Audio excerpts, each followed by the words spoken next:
Good morning mga kabroiler. Isang mapagpalang araw muli ng Martes.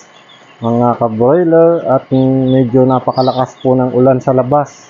Pero dito po sa loob ng boardingan ay napakainit. Dahil kailangan po ng ating mga alagang sisiw na bagong dating ang init. Kaya kung mapapansin nyo po, talagang basa po ako ng pawis. Hindi po yan basa ng ulan, kundi basa po ng pawis.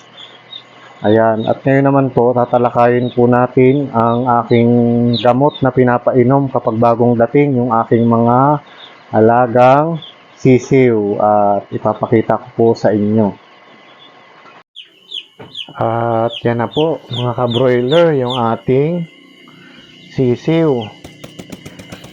Bali, ang laman po ng isang box ay 102. Yan. Hindi po muna natin siya ibinaba kasi pinapahinga po muna natin para mawala yung pagkahapo nila. Yan. Pinahinga po muna natin siya ng mga 5 minutes.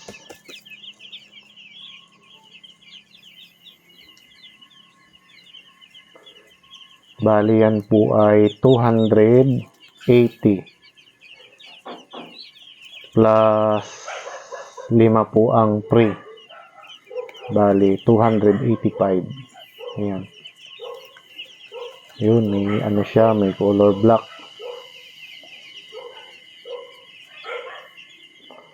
At napakaganda po ng quality ng mga sisiw na yan. Nung nakaraan po na alaga ko ay bali 6 pieces lang po yung namatay sa aking alaga.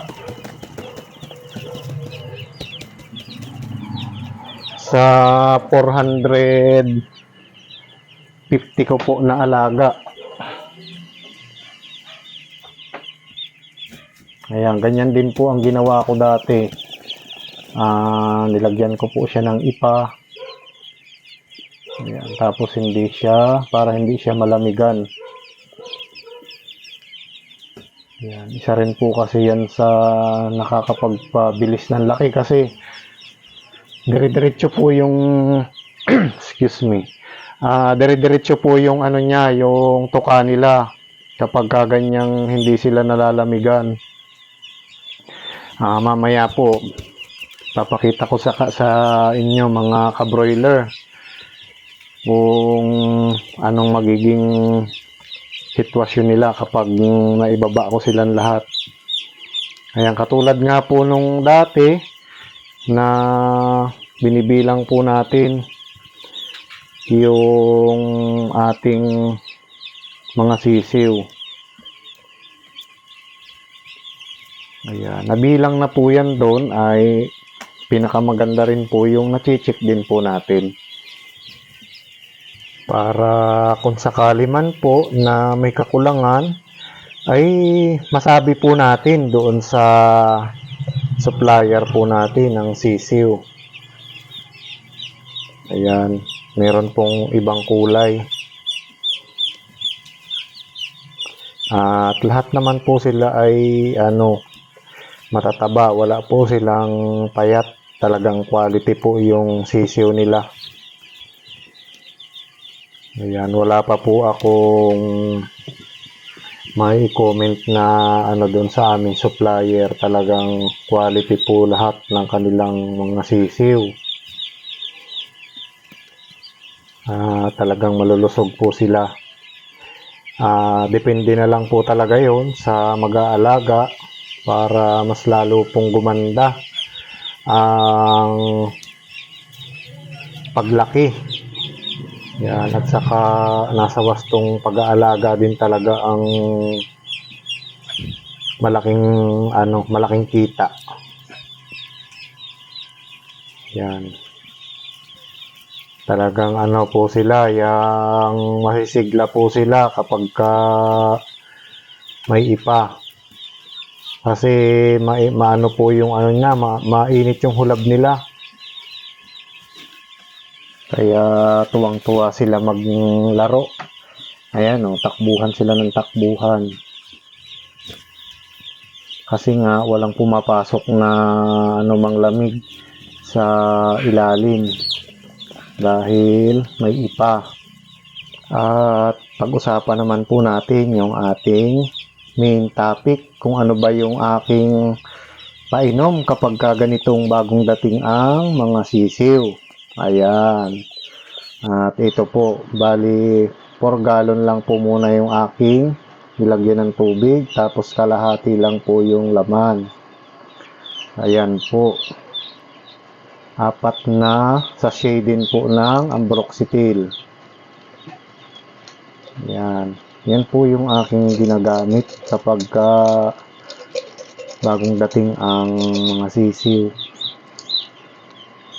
Sa pool po yan, buhat nung matuto ako ng paggamit ng ambroxetil. Hanggang ngayon po, yan ang aking ginagamit. Yan. Talagang quality din po yung ano na yan, gamot.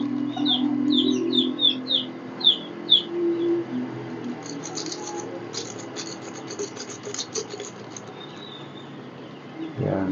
Tapos, ito po ang ano niya. Hindi naman po nauubos lahat yung isang box. Ganyan lang po talaga ako bumili. Isang box kaagad para may stock ako. Yan, haluin po natin ng mabuti.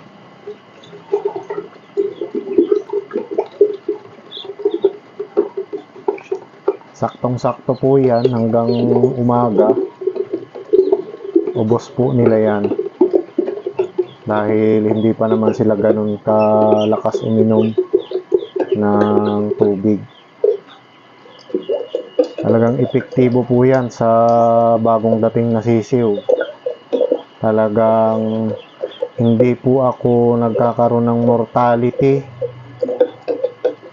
kapag yan po ang aking ginagamit. Siguro depende na rin po yan sa klima. At yan po, kung makikita nyo po nung nilagyan ko sila ng ilaw, napakasisigla nila. Ayan. Basta kung gagamit po kayo ng ambroxetil, tingnan nyo po yung sachet niya, nandun po sa likod kung paano siya gamitin.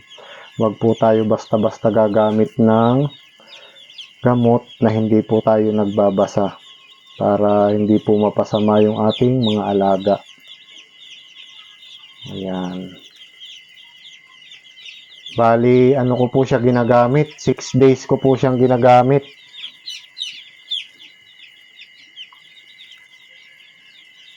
Yung huli ko nga pong alaga, kaya lang nagkaroon ng bawas yun dahil nga tinamaan po sila ng halak. Dahil nga medyo nakalimutan ng Nika broiler na i-ano yung manta. Ayun, napasok po ng ulan. Ayan. Kung mapapansin nyo po, nakatali. Nakataas yung painuman. Kasi minsan po nagliliguan yan sila. Ay yung iba po nilalagyan ng bato. Yung ano, para hindi, ang ginagawa ko naman po, nakabitin po yung painuman. Tapos karkula lang po yung taas, para hindi sila magligo. Minsan po kasi nung unang pag-alaga ko, mamalayan ko na lang, aroy, nagligo na yung aking mga sisiw. Isa rin po yun sa masama. Kinabukasan po talaga may halak na kaagad yung aking mga sisiw. Kasi nga po, puro basa. Kasi nagliguan doon sa kanilang painuman. Kaya nakabitin po yan.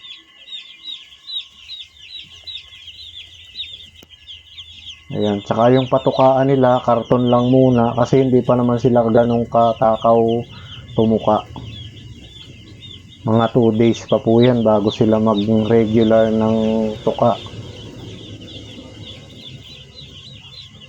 Ayan, talagang medyo mainit po yung ano dyan, yung hulab. Kaya ang mga sisiw po, dire-diretso lang ang tuka nila, ang inom ng gamot. Tapos kalat sila, hindi sila lumpok-lumpok. Yan, di sila nagpapatong-patong. Doon po kasi, nag-iipit po kasi yung iba kapag nakakaramdam sila ng lamig. Ay kapag ganyan po na mainit, medyo kalat po sila. Kumbaga pag nainitan na yung iba, alis dating po ang kanilang pwesto.